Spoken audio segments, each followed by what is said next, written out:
Hey guys, my name's Tim McCallum. I'm a 40-year-old gentleman who lives on the sunny coast now, but grew up and lived in Geelong for Oh, 30 years and made that beautiful move to the sunshine about 10 years ago. this is the second time we've had someone from Geelong. Kelly Cartwright Was being the the number other. one where Angus is not the coolest person from Geelong in the room. How do you feel about that, Angus? I'm okay with it. Only because it's Tim? No, not because of only Tim. I think Kelly definitely is cooler than me, no doubt. And I think Tim, like we said off air, I grew up with my mum's work used to be next to the Geelong Performing Arts Centre. It was called the Upside Down Building, the government Yeah. building. And so I used to walk to see mum in the office, a few times a week, and there would be Tim's face on a poster of a future Mug, promotion. mug, Yeah. Yeah, so I I couldn't was, escape it. Plus, you also taught at my school. Yeah, so we didn't Geelong's connect a at the small time. town at the It end is. of the day, so It's not, though. I found out Geelong is bigger than Darwin in population. Geelong's It i- boomed though. it is, but it's still got that country It does. vibe Yeah. where you still can be a name, not a If number. you're listening to our podcast from Texas at the moment, because we have listeners all around the world, they'll be like, Geelong? What's Geelong? Geelong. Yeah, second biggest place in Victoria. There you go. Yeah.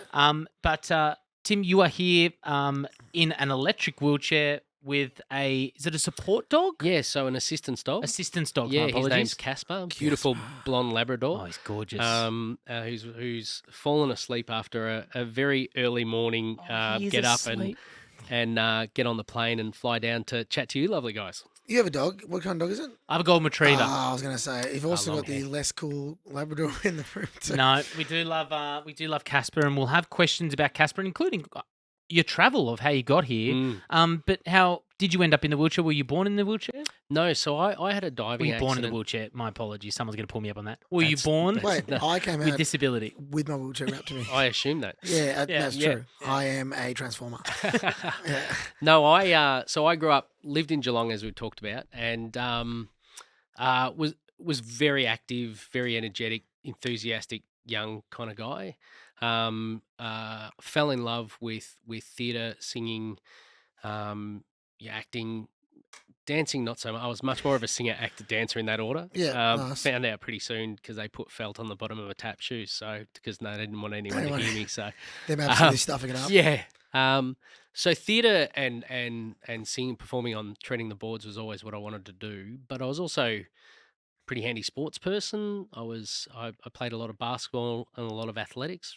And so by the age of 18, I was that typical late teen, knew who I wanted to be, knew where I wanted to go, knew what I wanted to do, kind of invincible, kind of, at that age where you're just kind of like everything you're doing is just going right and heading in the right direction and stuff. And I got accepted into the Western Australian Academy of Performing Arts over in WA into a musical theatre course for 3 years. So this was in '99, so a year after I left high school. Do you send in like a demo? Is that how you get accepted, or do you send in? So it's an audition process. Yeah. So it's not sort of really based on your VCE, TER scores or whatever they call it these days. Is it the WAAPA? Is that Yeah, what they're called? WAAPA. Yeah, Which, yeah. For people who aren't in Western Australia, is basically NIDA, which Oh, yeah. some people might Yeah, know of acting. WA. It's incredibly prestigious. Well, Hugh Jackman was someone who he was Well, hang on. he was there. Sorry, you pick up Yeah. that name off There the it floor is. as well. Hey, Hugh. Was it with chairs? It should have been. But also, Lisa McHugh and a few other people had gone there, Yeah. and it was the place to go to if you wanted to do musical theatre. One of only 8 male places were accepted into that particular school That's every awesome. year. So Yeah. so I felt very privileged that I got accepted into it, and it was something that I've always wanted to do. And so I flew over. This was February '99, so I flew over to begin studying at WAAPA. I flew over on the Wednesday to start on the Monday. So I had about 5 days just to get to know Perth, and I bought a bike, rode around. It was orientation week, so that meant toga parties and nightclubs, every night with Not friends. bad. Not bad. And but I decided to go swimming at Scarborough Beach over in Perth with a couple of mates from the uni I was going to attend. And I'd only been there for about 5 minutes, and I ran into the water and noticed that there was a bit of a trough in the water. So I got to about waist height depth, and there was an incoming wave. So I decided to dive over the wave, and unbeknownst to me, there was a sandbar on the other side of the wave, and about 2 inches of water. So I dived head first straight into the sandbar, hit my head. I remember hearing a a fairly loud thud and a crack. I'd never broken a bone before, but I kind of knew instantly that that was the sound that a bone breaking Yeah. would be. And then felt the electric shock from my head to my toes, and found myself laying face down in the water. And it all went pretty, you know, pretty sort of dark and nervy. And I remember thinking, geez, I hope someone saw me go in, because I knew it was pretty bad. You're conscious the whole time. I was, yeah. And I remember as I was floating upside down, facing down in the water, I remember actually seeing these hands come in front of my face, and I thought, yes, someone's come to get me. And then, but when I looked at these hands properly, they're actually my hands. And you couldn't use them. I couldn't move them. That's the first memory I have, and the first moment that I realised that I was paralysed. That's a goosebump moment, and normally it takes you weeks after a coma to realise that. You're like straight up, you know. Yeah, I knew. I haven't heard that. I haven't heard of that frequently like that. You straight away know because you saw them. It was a freaky moment, because I recognised I had a bit of jewellery on my hand, and so I knew it was mine, and I just thought, well, but I kind of lay there in this swashing kind of silence, because you're in the water and you can hear it splashing, and then for me, I actually blacked out at that stage, but luckily I was swimming with three dear friends who are still in my life today, but they saved my life. They saw me go in and found me about 100 meters down the beach, face down. So they brought me in on a surfboard and stabilized me, and took me into the sand. And then the paramedics came, took me to hospital, and found out that I'd broken my C4 vertebrae. That's quite high up, by the way. Yeah, just above the shoulders. And went in and had halo surgery put on. So that's where they sort of do the 4 screws into the skull with the metal ring around your head, bit of rope tied off the end of that, and then you're in bed for 13 weeks with 24 kilos of weights hanging off the end of the bed to pull your neck straight, because you can't plaster your neck when you break it. It's not like a broken arm or leg. That's the full bunga treatment. Yeah, does that still exist, the halo surgery? So they don't do it as much these days. They usually get you in there and operate pretty quickly, because and like fuse the vertebrae, fuse it and screw it, and with a wires titanium and, or plate, so then it doesn't move. Because there's back then, sorry, you tell me this, but there wasn't as strong to put it in there, so it wouldn't last, so it just heal itself. But now, because you can actually make metal that good, it can actually fuse it itself, correct? So there's been some you get some horrific spinal injuries where vertebrae are smashed, and sometimes they need to remove them, but they can do some incredible things these days. But I went through the long healing process, and I had a really clean break. My C4 vertebrae break, on X-ray looks like someone's just got a pencil on a ruler and straight down. So I healed really well. Is that why you have a bit of movement in your arms? No, so over the 13 weeks, I recovered some shoulder movement, some arm movement. So I've got biceps but no triceps, so I can bring my arms up and look really muscly and curly. but I can't straighten my arms out and point to the side walls. And no hand or finger function. And nothing from my chest down. Can I cut you off, Dylan, with what you're going to say? Something I learned from this podcast. Oh, mate, hit me. That people would think biceps would be the muscle group on the arms that you want, but to transfer, it's all triceps. So when you think about someone doing a dip, you're working your triceps. Were you about to say that exact thing? Everybody, good boy. He's learning. I love it. That's what we do. Triceps to push, to push, transfer, to do anything weight bearing. You go down. Biceps look good. And even in sport, like we're playing tennis, you don't really use your biceps. They're just to flex. Like footy players do it for strength, like holding things. Tackling. That's pretty much it. And I notice it, like even now as a father of I've got a 5-year-old. Happy to talk about that how that process came about later. But the throwing a ball, like I can hold a ball like in my hand, and palm it. My kid loves basketball at the moment. And the one thing I can't do is throw a ball. Triceps. And I played basketball for years, and I would love to do it, but can't use my tricep to throw a ball. Yeah. So that I'm just miming that out in the studio. Yeah, practically, that's kind of what it looks like. I can hold the ball up and bring it up, but I just can't throw it. So things like that. But I've got full sensation down to my toes, so if you tickle my feet, I can actually get up and laugh. So weird the body works. Weird, but I've got no temperature. So like when I'm in the shower, I can feel the water on my legs, but I can't tell you whether it's hot or cold. Hot and cold is what I struggle with the most too. Yeah. So if I sat on a hot seat, like if I get out of my wheelchair in the summer and my cushion is hot, I freak out, because if I sat on it, I'd be like, whatever. Yeah. And I could burn my ass off. Yeah. But I can feel, if I got stabbed, I'd feel that, all right? Yeah.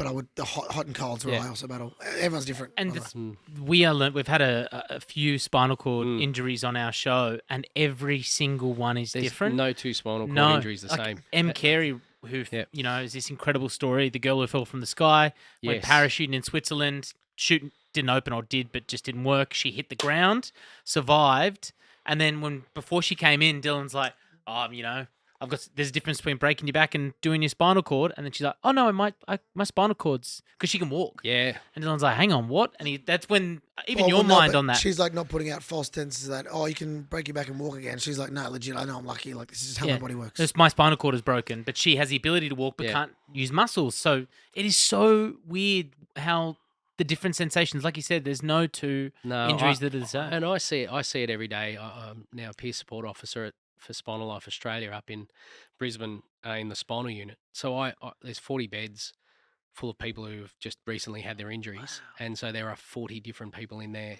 at any one stage, and everyone is different, and it's an incredible process watching them rehabilitate and cope with being in a room of 4 people and 2 of them walk out and 2 of them don't, and seeing how hard that is for some people. And for me it was, because when I was in rehab, a funny thing happened. It's just coincidence, but all the women who came in that had spinal cord injuries all walked out. So for the first like maybe 6 months in rehab, that's me. Every time there was a female person come into rehab, I was kind of like, there's another walker. So you thought it was like gender based? I felt it was something like that. I was like, what have they got that women recover better? Yeah, okay. Yeah. So, but it's that's not. That's not science. True. No, let's make sure that is not science. Not fact science. check that, please. Yeah. So can we let's play in this space of working with people with spinal cord injury. Do you find when you see somebody on paper before you meet them, you find their personality, maybe their accident? Can you get a sense of how you think somebody is going to react to their new life, potentially in a chair, or how they behave just looking at paper? Or is it true that you walk in, you have no idea what to expect? Yeah, I always go in with the attitude of I actually want to meet the person before I actually really even know about their injury. Right. Because I think that's part of their education, in that they should be the ones to actually tell me about themselves and their disability. When they're ready, it's not me to come in and go, "G'day, Jake. I hear you're a C4 quadriplegic." So am I. We're the same. Yeah, I agree. Yeah. So I treat it that way, and also it's education for them, because when we do start maybe having those conversations, I can ask a question like, so Jake, how much have you learnt about what's happened to you? And, do you have any questions that you want to ask me, knowing that I have a spinal cord injury too? And that gives them the opportunity to actually go, well, I don't really know what my level is, and I can talk to them about that. Or I say, I actually learned in patient education that I'm a C6, C7, whatever. And then we can go on from there. So it's a real education process. Peer support is literally just listening and answering their questions. Because you would have 2 different types of people at least, where someone's like, I want to know everything right now. And you'll probably have some people who want to just close their eyes and ears and just don't want to hear it, right? I'm just asking questions. Some people are in complete denial and are grieving what they've just heard and what they think they've lost.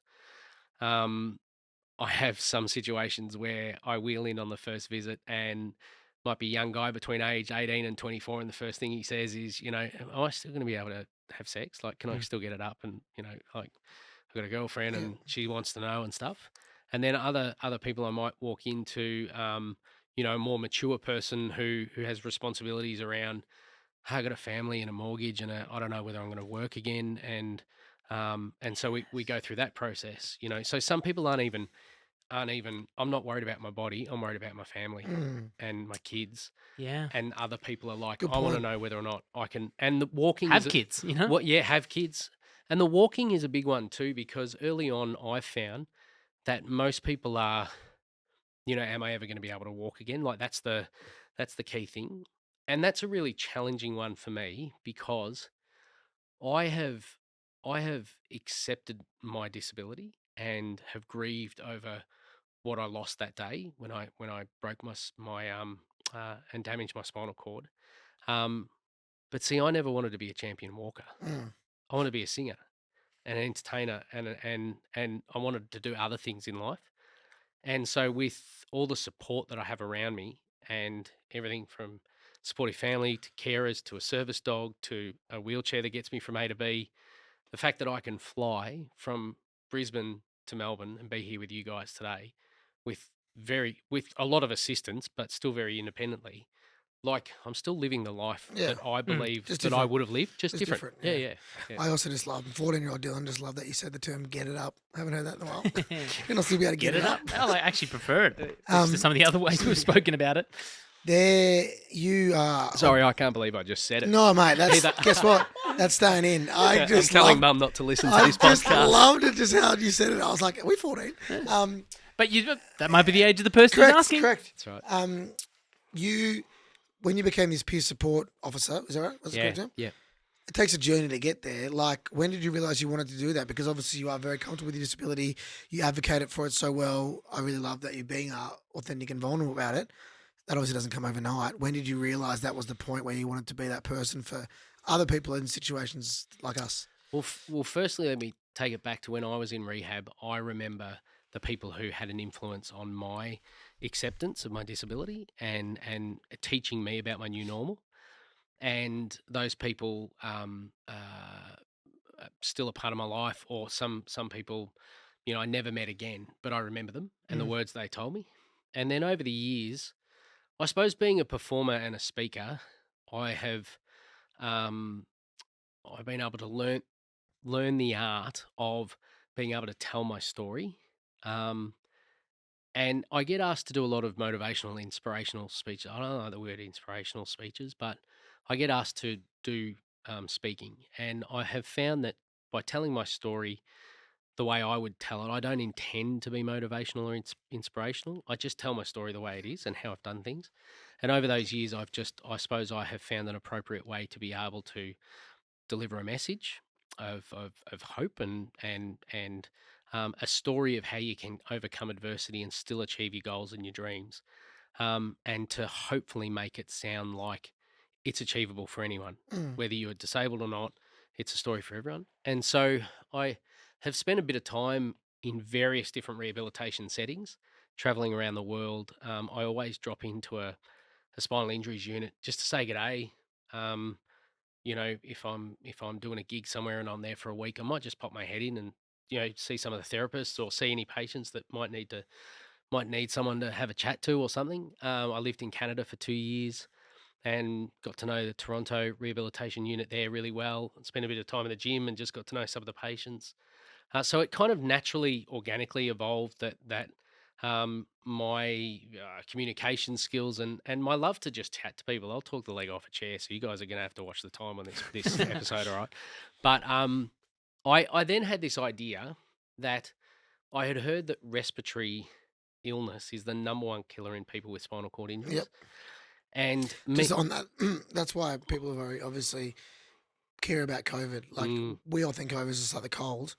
What did you just say? Respiratory illness is the biggest killer of spinal cord injuries. What is COVID? A respiratory illness.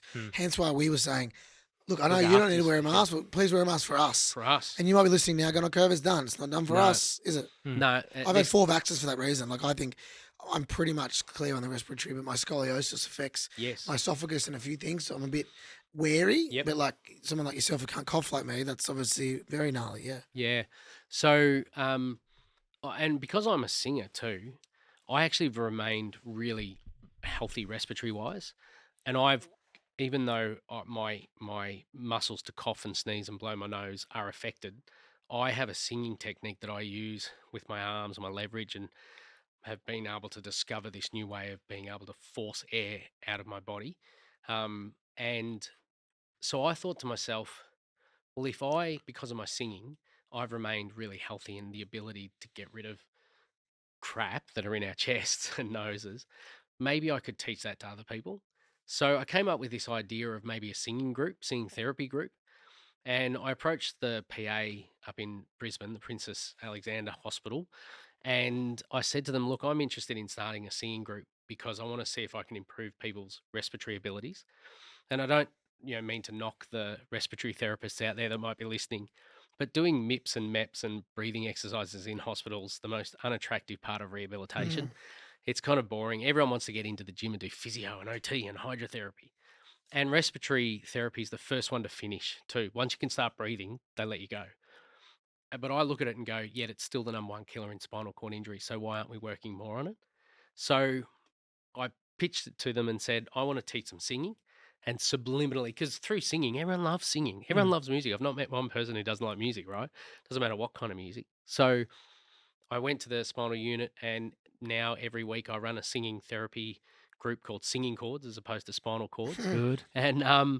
And the patients love it. They just get in there. It's kind of like It's different. it's pub karaoke without the alcohol, right? Yeah, nice. So I stick it up on the screen. The words are up there, and the patients come in, and we just choose songs and we sing. And I teach them some different singing techniques and ability to hold yourself and stuff.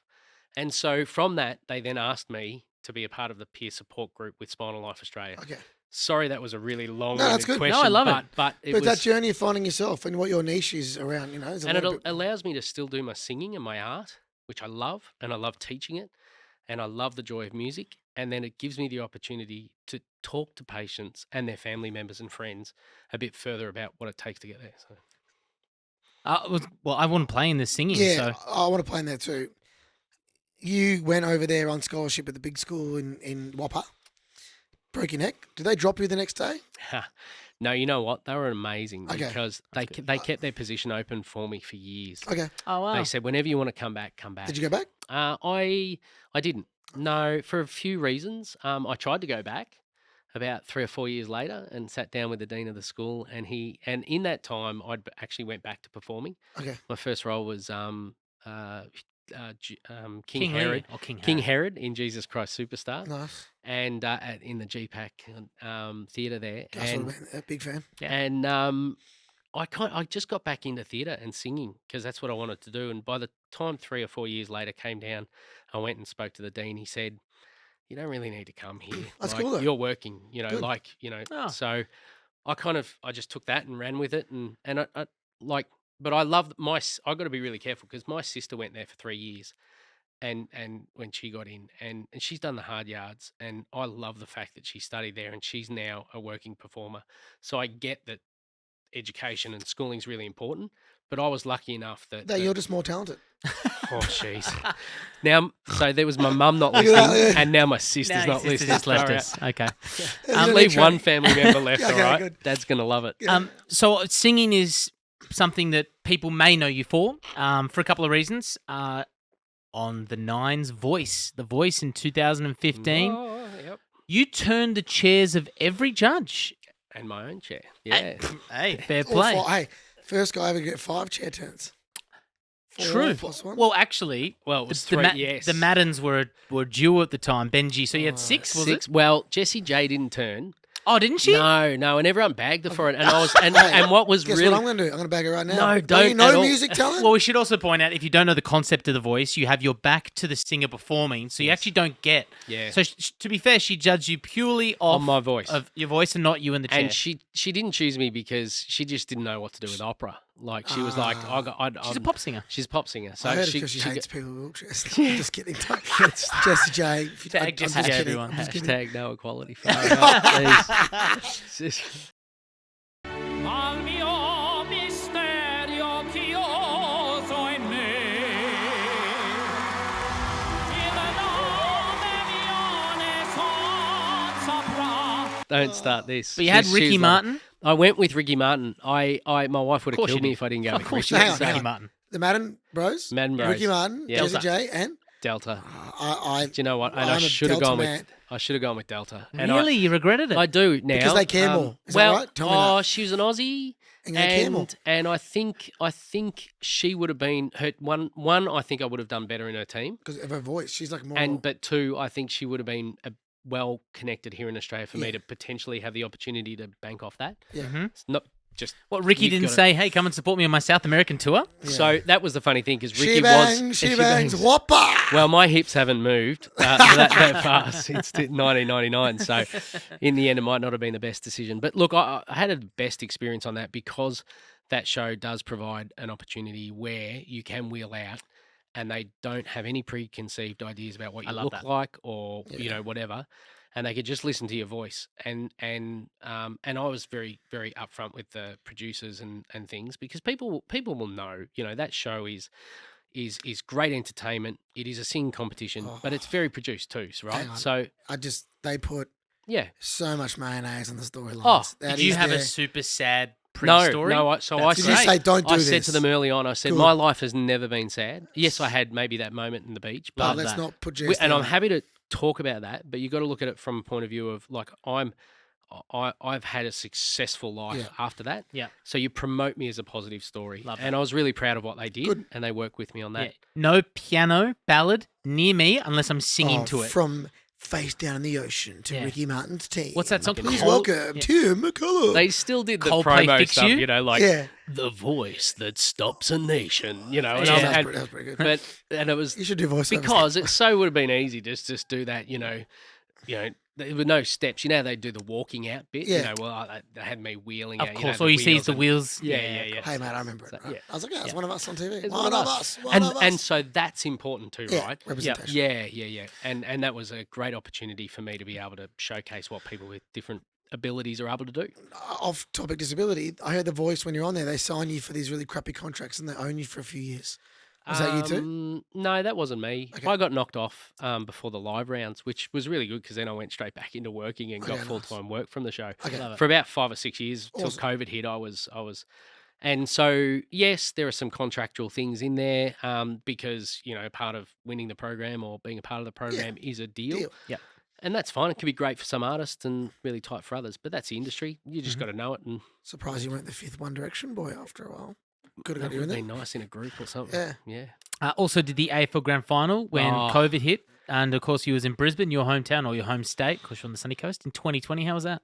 That was one of those moments where when they announced that the grand final would be in Brizzy, and I was just down the road from the Gabba on a lunch break, and I looked up at the Gabba lights, and I went, "It's a night grand final, first one. It's the first one out of Victoria.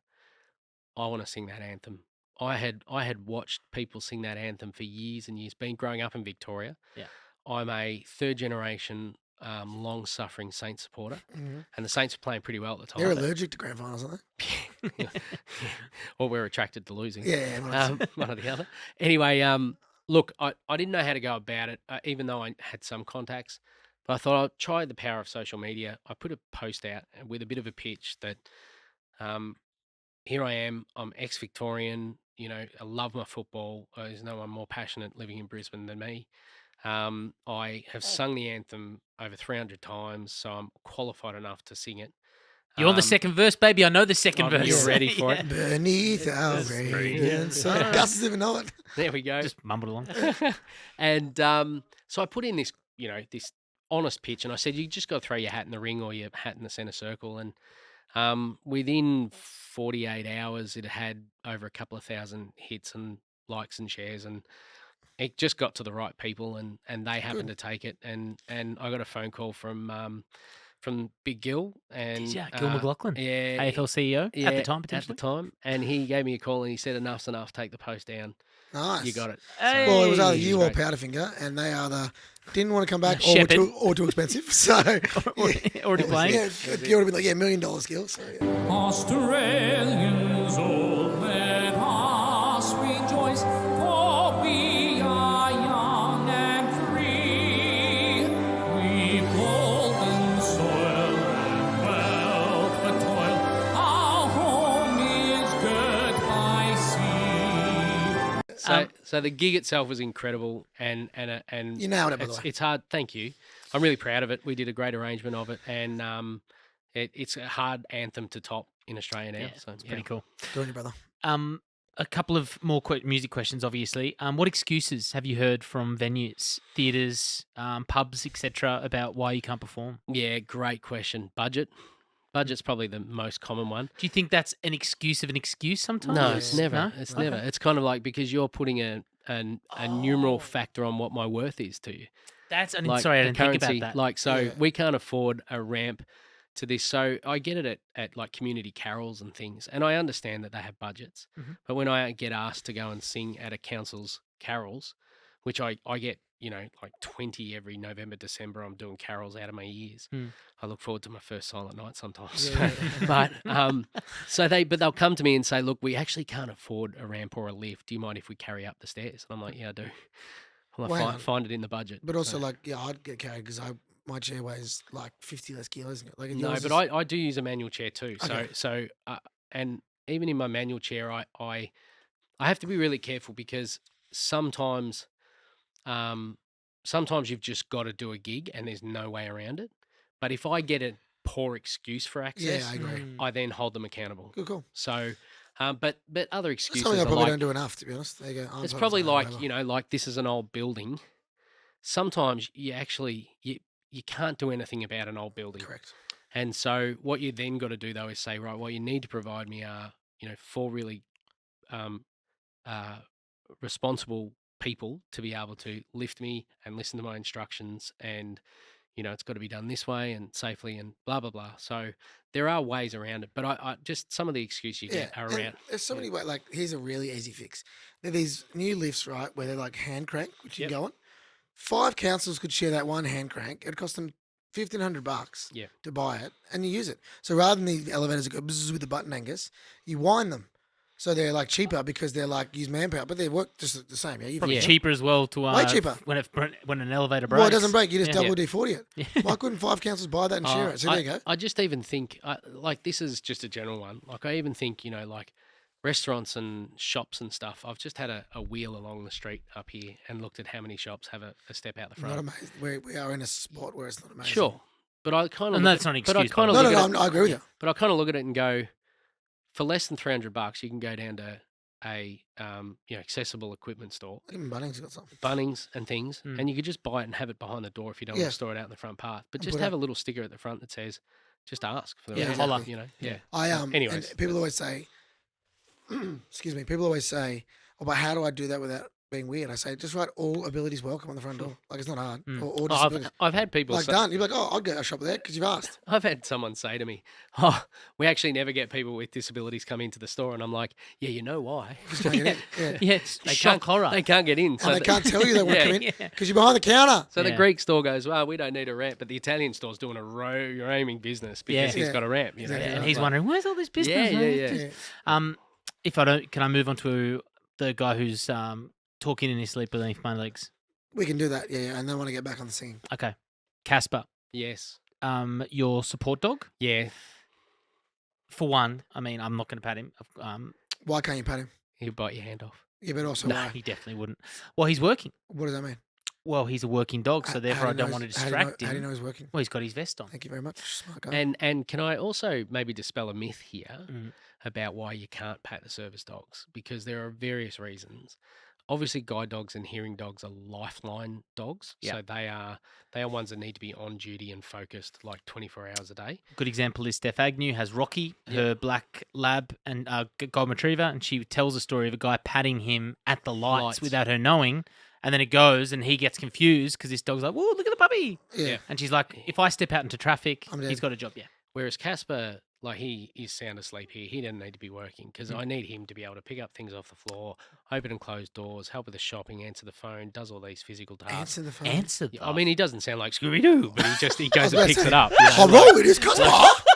Who is it, Casper? Tim's just busy now. Can I take a Hello, message? where is Tim? Do you have an old school analog phone sort of thing at home and he picks up the handle? He'll just go and get it and bring it to me and stuff like that. Oh, of course, like a little portable one that's on a charge. Or he'll pick up iPhone. my phone off the floor. Yeah. And Do you say phone, he picks it up? Yeah. Or just find, like I just pointed an object and say find. And it just makes it confusing when there's 4 objects and I say find and I just might have to end up with 4. That's so interesting. And you also can't straighten your fingers. You're like, fine. That's He's right, like, fine. He's like, sorry. What are you pointing what's at? you pointing at, mate? You're going 4 different ways.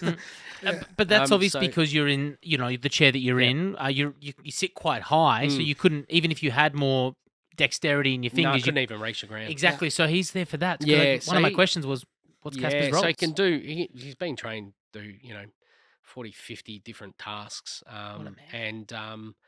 So I call them, like the 50-50 dog. Like 50% of what they do are the physical tasks that he's been trained to do. Mm-hmm. And the 50% is that companionship because to be able to be, like you still have dark days right? You still have those times where you're just like, today's a day is a reminder where, it might be something where I might be playing with my little lad, Yeah. And I've had a rough session where he's disappointed dad can't kick him the ball or And help him ride the bike. I'm gonna have that too, mate. You have that too. Everyone does.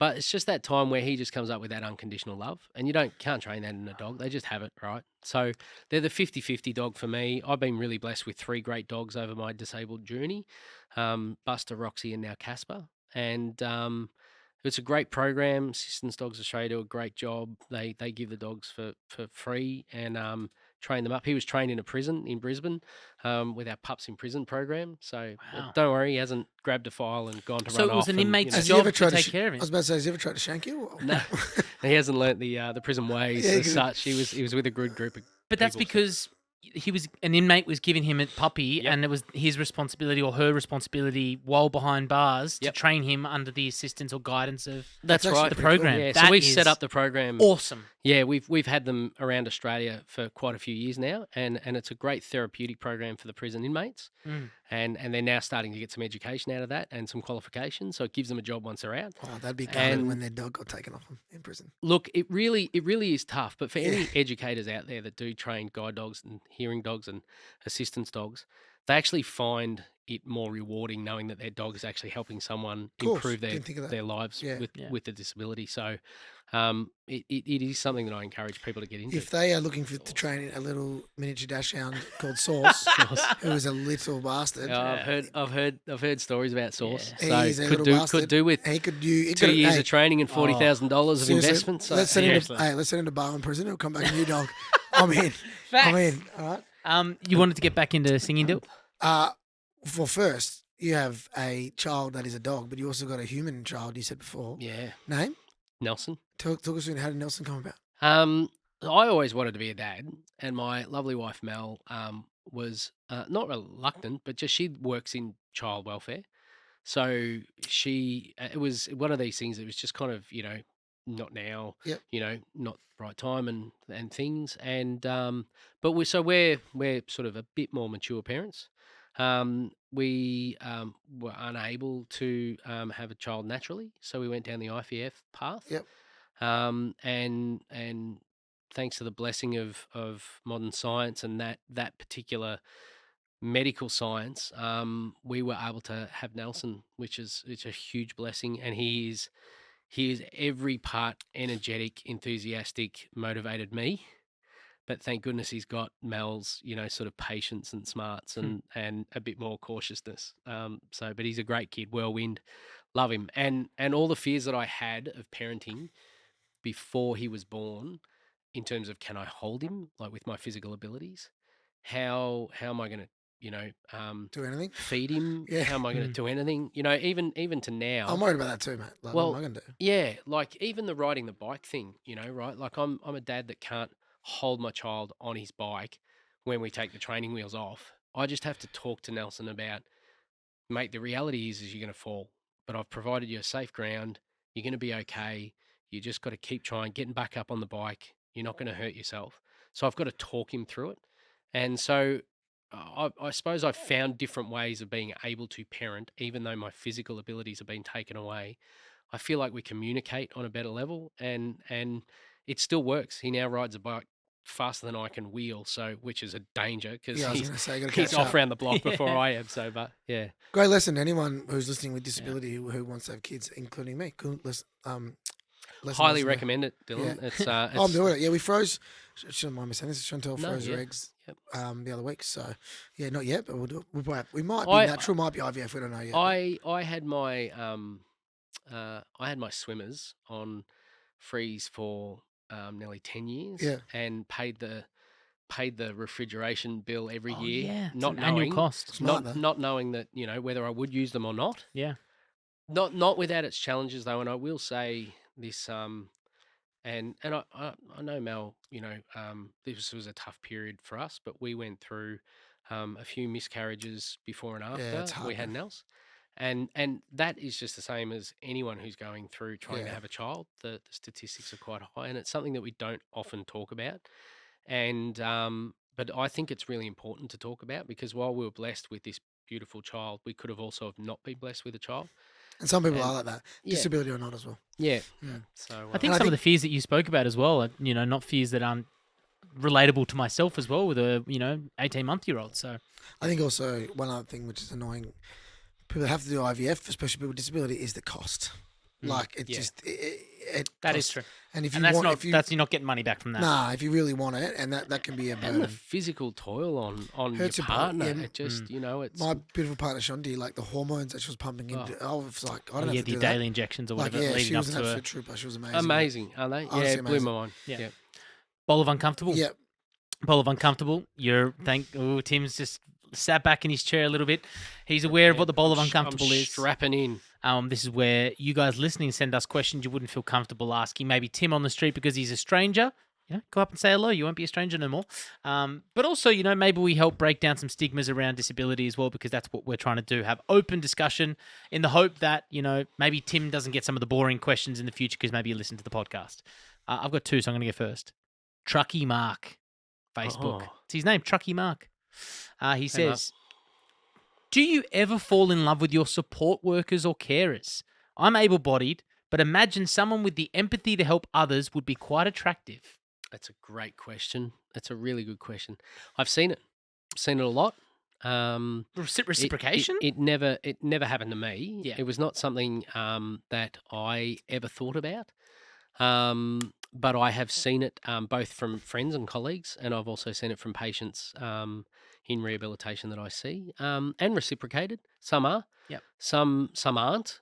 Some make sure that the professional boundaries stay professional boundaries. Of course. I've seen it work really well when boundaries are set, and a dear friend of mine who I talked about mentors early on, and peers, a friend of mine ended up wanting to date a support worker, and she sort of made a rule that, well, if that's going to be the case, then I might stop working with you. which is great. I'm not your primary carer. Yeah, and so they and their relationship worked, and they married, and they had a child, and so that worked really well. I think it is all about the communication and the kind of boundaries that you're happy to set in your relationship. My parents looked after me after my accident for quite a few years and sacrificed a lot being my primary carers, and I'll never be able to repay them for that. But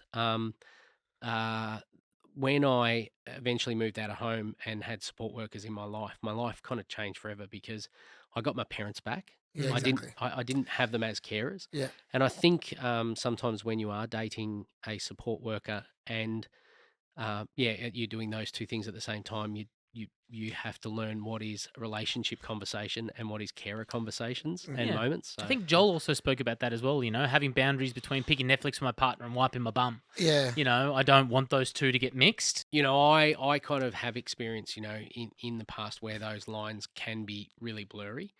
And you get to a point where it's really uncomfortable, where you maybe have a blue with an informal support worker. Yeah. So, a parent, a child, a friend Yeah. that's helping you. And then half an hour later, you've got to ask them, can you brutal. help me go to bed? Brutal. That's You tough. don't want to even talk to them. Yeah. I've never put myself in that Mate, position. never thought of that either. That sucks. Yeah. Because, I know you want to sit on the couch and not talk to someone for an hour. Yeah. But you're like, hey, can you blow my nose? But I can equally understand, though, Mark's question around, if you find someone that cares for you in such a way that you want that more in your life, but you get on with them relationally as well, like you have a lot in common, you start talking about a lot of personal stuff, things can happen quite organically. So I'm able-bodied guy here. I also think, tell me I'm wrong. I also think, just looking at this voyeuristically, that person also knows your full story. They know your capabilities physically, probably chat to you on an emotional level as well. So that whole stigma of should I have my wheelchair and my Tinder profile doesn't exist. You've already open booked and you're starting to develop and see something a bit of that. a bit more. So there's a bit of that. Yeah, there's Yeah. a bit of that. I will say, when I met Mel, Mel was attracted to me because of my personality, not because of my disability. Yeah. And she will be the first to admit that What about your she devilish good looks? She had, I wouldn't say good. Thank you. The for voice is good. compliment. But it was, and she'll be the first to admit that she never thought she would marry someone with a disability, but needed to meet the right person. Yeah. Cool. Sort of from the heart and things. So it can work both ways. Love Yeah. that. Mine is from Sam on Facebook. I don't think you can sing as good as an able-bodied person. I think your music must be edited or auto-tuned, can you prove it by singing now? Oh, Are absolutely. you up for singing without warm-up? Yeah, I can do that. You sure? Oh, well, I'd love you to I'd much rather prove it. Oh, can we And also? we've got some people in the room that, I'm serious. not A little twiddling audience? knobs or, No, this is Do you know straight what up. I'm going to pay attention to? Your arms, because Yeah, that's my where arms. you start to use that diaphragm that you were speaking of. Or Yeah. cool. Yeah, Let's so love this. you'll have Thank to you very watch much. that. Off the dome, Tim. Oh, there we go. Okay. Anything you want. Mal mio misterio chioso in me, il nome mio nessun saprà, no, sulla tua bocca lo dirò, quando la luce